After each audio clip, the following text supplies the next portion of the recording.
Bonjour, alors après avoir parlé des bobos, on va parler des chagrins.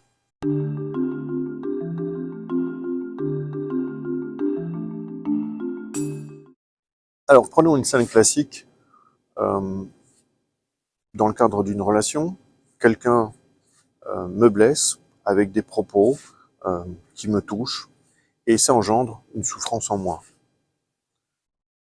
Problème classiquement connu, depuis notre enfance, on ne sait pas trop comment réagir à ça et on réagit assez émotionnellement, soit déjà en répondant à ce message, à cette personne, soit en lui expliquant, soit avec colère, ça dépendra, euh, et aussi en arrière-plan, en culpabilisant.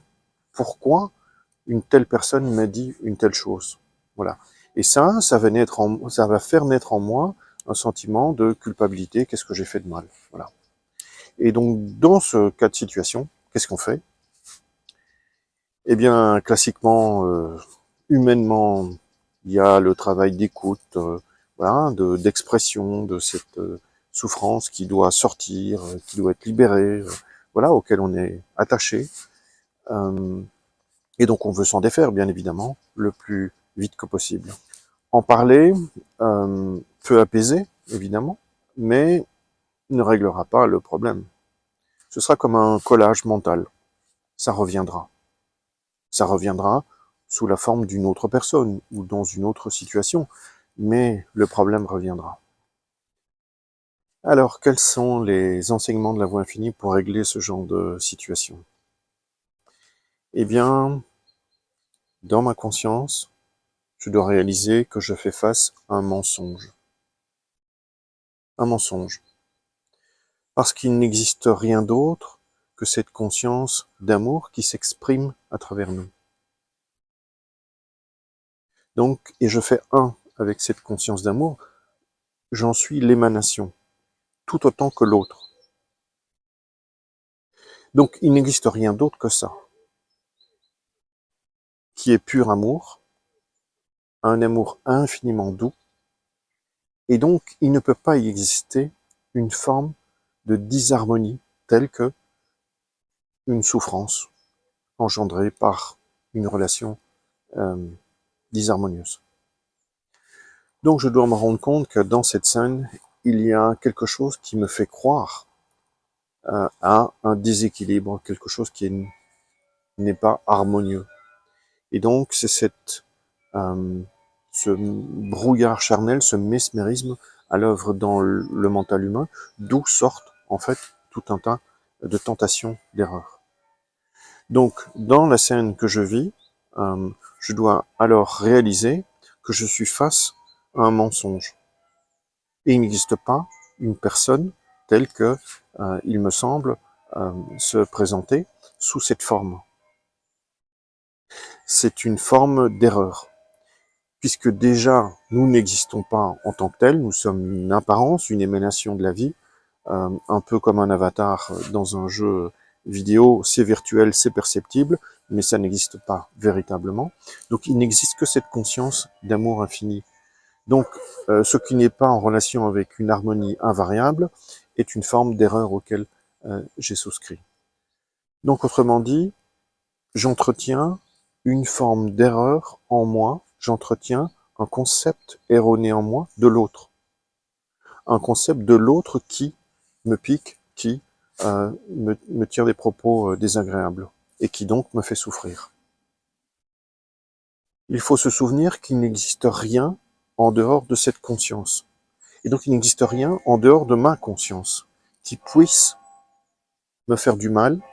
Euh, Rien de l'extérieur du monde ne peut m'atteindre parce que ma conscience, elle est inaltérable.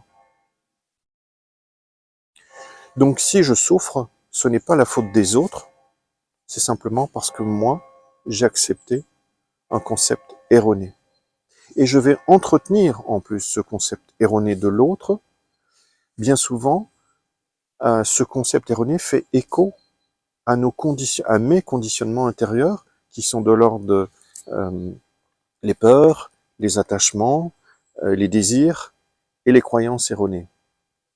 Et c'est ces quatre gammes de conditionnements qui vivent inconsciemment en moi, créent mon ego, mon personnage, maintient ce personnage. Mais donc ce personnage a comme des failles. Ces failles, ces tâches dans ma conscience sont mes attachements à ces principes erronés. Et donc je veux par exemple qu'une personne se comporte d'une certaine façon, je suis attaché à un certain principe de reconnaissance, de besoin de reconnaissance de mon personnage, etc., etc. Tout ça permettent d'entretenir un concept erroné de quelqu'un qui pourrait me faire du mal à l'extérieur de moi. C'est juste pas possible. Mais, du point de vue relatif, du petit moi je pense que c'est l'autre qui m'a agressé parce que moi, je n'ai rien fait de mal.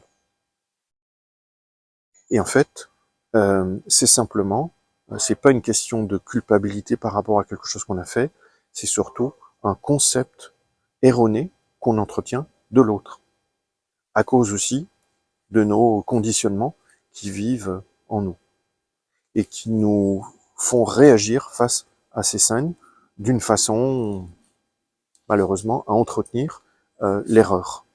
Et donc tout notre travail, ça va être de discerner le mensonge dans la scène humaine. Ce mensonge qui ne colle pas avec une harmonie invariable, qui est la vie avec un grand V, et qui ne demande qu'à passer à travers nous pour harmoniser cette scène humaine. Mais nous, avec nos conditionnements, on empêche cette vie avec un grand V. Et on vit dans une vie impulsive, en réaction, en émotion face à tout ce qui nous arrive. Et ça, c'est pas la vie avec un grand V, c'est la petite vie du petit moi-je. Voilà. Donc c'est assez simple.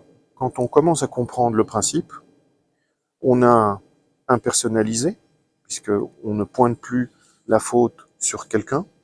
On a reconnu qu'on était face à une tentation émanant de ce brouillard charnel, ce brouillard mental en nous, qui génère des idées et qui, une fois dans notre mental, sont conceptualisées, sont acceptées, et donc on va donc les vivre, comme dit l'adage, on vit ses peurs.